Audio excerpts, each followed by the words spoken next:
শুভ সকাল বন্ধুরা, তোমরা সবাই কেমন আছো? আশা করছি তোমরা সবাই ভালো আছো এবং সুস্থ আছো। আমার পরিবারে তোমাদের সবাইকে অনেক অনেক স্বাগত আর অনেক অনেক ভালোবাসা জানিয়ে আজকের ভিডিওটা শুরু করছি। তো আজকে তো হলো গিয়ে মাদার্স ডে। আমার যত দিদিরা আছো, ছোট বোনরা আছো, তোমাদের সবাইকে জানাই মাদার্স ডে অনেক অনেক শুভেচ্ছা। Happy mother's day. তো তোমরা যেমন মা, আমিও এক মা। আর পৃথিবীতে যত মা আছে, তোমরা যারা যারাই আমার ভিডিও দেখছো, সব মাদেরকেই জানাই হ্যাপি মাদার্স ডে। তো আজকের দিনটা একটা বিশেষ দিন। আমি যেমন এক মা, আমারও তেমন মা আছে। তো আমার মা তো আজ আমার কিনারে নেই। তো মাদার্স ডে উপলক্ষে কি করব, আর মাকে না কিছু দিতে পারবো না মার জন্য কিছু করতে পারবো, কারণ আমার মা তো আমার থেকে অনেক দূরে। কারণ আমার বাপের বাড়ি হলো গিয়ে কার্বি আলং, আর আমি থাকি যোরহাটে। তো এখান থেকে বাপের বাড়ি অনেক দূর, যে মার কাছে গিয়ে দেখা করে আসবো বা মাকে একটা প্রণামই করে আসবো, তো সেগুলো কিছুই হবে না। আর শাশুড়ি মাও কিনারে নেই, শাশুড়ি মাও মানে ঘরে। তো আমি যেহেতু এখন একসাথে থাকি না, ভাড়া বাড়ি চলে এসেছি, তো একাই আর কি আমি। আর তো সেটাই আর কি। জানি না, আমাদের মা মানে মার কথা তো অনেক মনে পড়ছে আজকে। কারণ ছোটোর থেকে মেয়েদের জীবনটা যে কি, ছোটো থেকে বড় করে মায়, কিন্তু বড় হয়ে লোকের বাড়ি চলে যেতে হয় বিয়ে হয়ে। তো আজকে মাকে অনেক মিস করছি। জানি না আমার মা যেমন আমার জন্য করেছে, তো তেমনটাই আমি আমার ছেলেদের জন্য করতে পারবো কি না, এক ভালো মা হয়ে উঠতে পারবো কি না জানি না, কিন্তু যতটুকু পারি ছেলেদেরকে ভালো রাখার চেষ্টা করব। আগে ছিলাম এক ছেলের মা, এখন হয়ে গেলাম দুই ছেলের মা। তো ছেলেদেরকে ভালো রাখাটা আমার দায়িত্ব, কর্তব্য দোনোটাই। তো ছেলেদেরকে কতটুকু ভালো রাখতে পারবো, কতটুকু ভালোবাসা দিতে পারবো জানি না, ভালো মা হতে পারবো কি না। কিন্তু আমাদের সবার কাছে আমাদের সবার মা অনেক ভালো থাকে। তো কারো মায়ে কারো কাছে খারাপ নয়, সবাই মায়ে সবার কাছে ভালো। আর মারা যতটুকুই করে তার কোনো তুলনা নেই, আর সেই ঋণ কখনো শোধ করা যায় না। তো সেটাই একটা গল্প আমাদের ঠাকুমা বলতো, যে মা আমার কত ভালো, খিদে পেলে মায়ে খেতে দেয়, ঘুম পেলে ঘুমাতে দেয়, তো ঠান্ডা লাগলে কাপড় দেয়। মা যে আমাদের কত ভালো।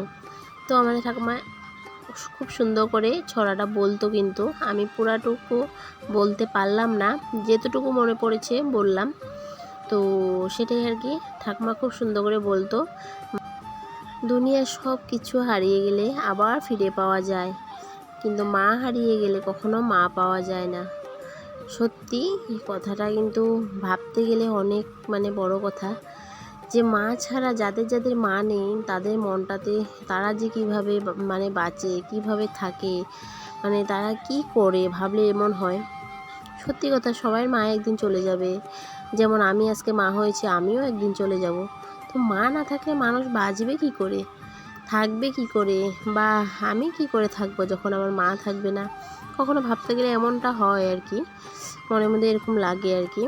তো যাই হোক, ভগবানকে বলি আমার মা সব সময় ভালো থাকুক, সুস্থ থাকুক, যতদিনই বেঁচে থাকে খুব ভালো থাকুক, সেটাই বলবো ভগবানের কাছে আজকে। আমার মার জন্য আর কিছু করার নেই, কিছু বলারও নেই, যেতেও পারবো না। তো এখানে থেকে মার জন্য প্রার্থনা করছি যে আজকে মাদার্স ডেতে মা যাতে খুব সবসময় খুবই ভালো থাকে আর কি। তো সকালবেলা রুটি করেছিলাম, তো রুটি খাওয়া হয়েছে। কালকে রাত্রে তরকারি ছিল, তো তরকারি দিয়ে তকসে পাপা তকসে রুটি খেয়ে নিয়েছে, আর আমি চা দিয়ে খেয়েছি। খাওয়া দাওয়ার পর আবার বাবা এসেছিলো, তারপরে বাবা এনেছিল সেওই, তোমাদের কাছে দেখিয়েছি, সেওই এনেছিল, আর এনেছিল জিলেপি। তো জিলেপি দিয়ে সেও দিয়ে চাটা আবার খেয়েছি, আর বাবাকে একটু দিলাম, খেলো। তারপর বাবা চলে যাওয়ার পর এদিকে দেখো, ওর দক্ষ পাপায় বাজার থেকে একটু চিকেন এনেছে, আর এনেছে গলদা চিংড়ি। তো আমাকে অনেক দিন থেকে বলছিল যে চিংড়ি মাছ আনবো, চিংড়ি মাছ আনলে তারপর তুমি চিংড়ি মাছ দিয়ে আর লতি দিয়ে করো একদিন। তো ছোটো পোলাপান নিয়ে কিন্তু লতি কাটা, তারপর আবার লতি দিয়ে চিংড়ি মাছটা করা খুবই একটা মানে কষ্টের ব্যাপার হয়ে যায়, কিন্তু তাও কিছু করার নেই। তো ও যেহেতু খেতে চেয়েছে, না করলেও হবে না, কষ্ট হলেও করতেই হবে। তো ছোটো সোনাকে নিয়েই কিন্তু আমি সবগুলো লতি কেটে নিয়েছি। কেটে এখন নুন মেখে মানে রেখে দেবো আর কি। নুন মেখে রেখে দেওয়ার পর ধুয়ে তারপর বানাবো আর কি। আমি কিন্তু কচুটা বয়েল দেবো না, বয়েল দিলে গলে যাবে, খেতে ভালো লাগবে না।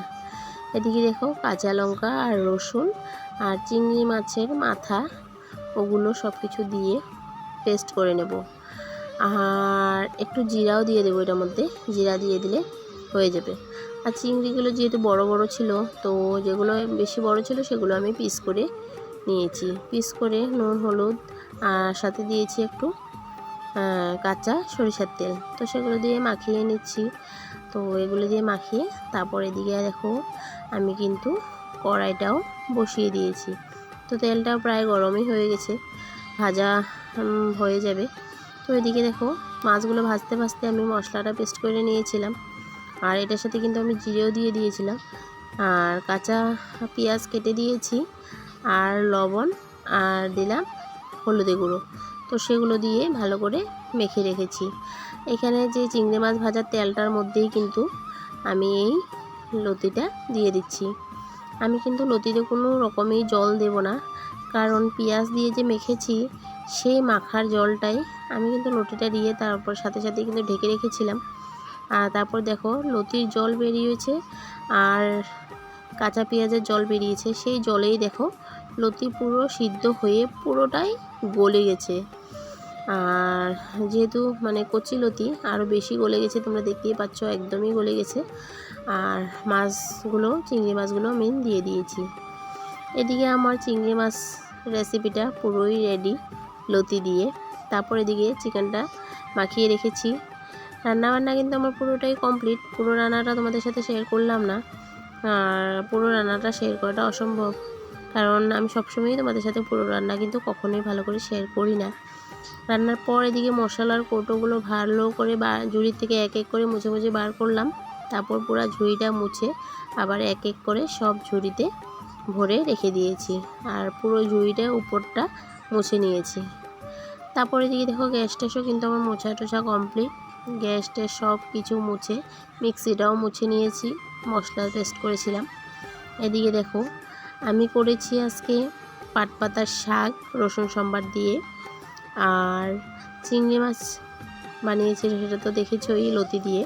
আর এদিকে হলো গিয়ে চিকেনের কালারটা আজকে এমন হয়েছে কারণ আমি গুঁড়া লঙ্কা ইউজ করিনি, বাটা লঙ্কাই দিয়েছি, তো তার জন্য। আর ভাতটাও রান্না কমপ্লিট। তারপর দেখো বড় ছেলেকে কিন্তু আগেই খেতে দিয়ে দিয়েছি, ও খেয়ে শুয়ে পড়েছে। তারপর এখানে আমার জন্য আর তকসা বাবার জন্য ভাত বেড়ে নিয়েছি, ওকেও দিয়েছি, আমি এখন নিয়ে বসলাম, একসাথে দুজনে বসে খেয়ে নেব। আর সাথে চিকেনের তরকারিটাও নিয়ে নিয়েছি। তারপর দেখো ও ওদিকে খেয়ে নিচ্ছে আর আমিও এদিকে খেয়ে নিচ্ছি। সত্যি কথা মানে চিংড়িটা কিন্তু খুবই ভালো হয়েছে, আর লতি দিয়ে চিংড়ি মাছ খেতে অনেকই ভালো লাগে, খুব ভালো লেগেছে খেতে। আর পাট পাতার শাকটাও অনেক ভালো লেগেছে। এই বছরে কিন্তু পাট পাতার শাকটা আমি প্রথম খেয়েছি, কিন্তু আগে খেইনি। তো আমার ছেলে কিন্তু আজকে মাদার্স ডে উপলক্ষে আমার জন্য ওর পাপার সাথে গিয়ে মানে ভুজিয়া বরিন্দা এনেছে আর কেক এনেছে। আর ওর পাপা মানে ওর পাপার মার জন্য আর কি, আমার শাশুড়ি মার জন্য ভুজিয়া বরিন্দা নিয়ে গেছে। আর দুটো কেক নিয়ে এসেছে আমার ছেলে, যে ও আর আমি মিলে খাবো, তো তার জন্য ওর পাপার সাথে গিয়ে নিয়ে এসেছে। ওর পাপা চলে গেছে ওর মার কাছে, ও চলে এসেছে আমার কাছে। তো দেখো আমার দুই ছেলে সুন্দর খেলা করছিল। আর কেক মানে খাওয়ার পর তারপর এদিকে ওকে একটু পড়তে মানে বসিয়ে দিয়েছি, সময় তো পাই না। আর ছোটো সোনাকে নিয়ে বাইরেও চলে গেছে ওদের ঘরে, তো ভাবলাম একটু আমি পড়াতে বসি। তো এদিকে তো নেওতা লেখছিল, তো কালকে মানে টিউশন মাস্টার নেওতা মুখস্থ হবে, তো তো সেগুলো আর কি নেওতাটা মুখস্থ করছিল। তো বন্ধুরা আমার ভিডিওটা দেখে তোমাদের কেমন লাগে, মানে কেমন লেগেছে কমেন্টে কিন্তু আমাকে অবশ্যই জানিও। আর যারা নতুন দেখছো চ্যানেলটাকে সাবস্ক্রাইব করে আমার পাশে থেকো।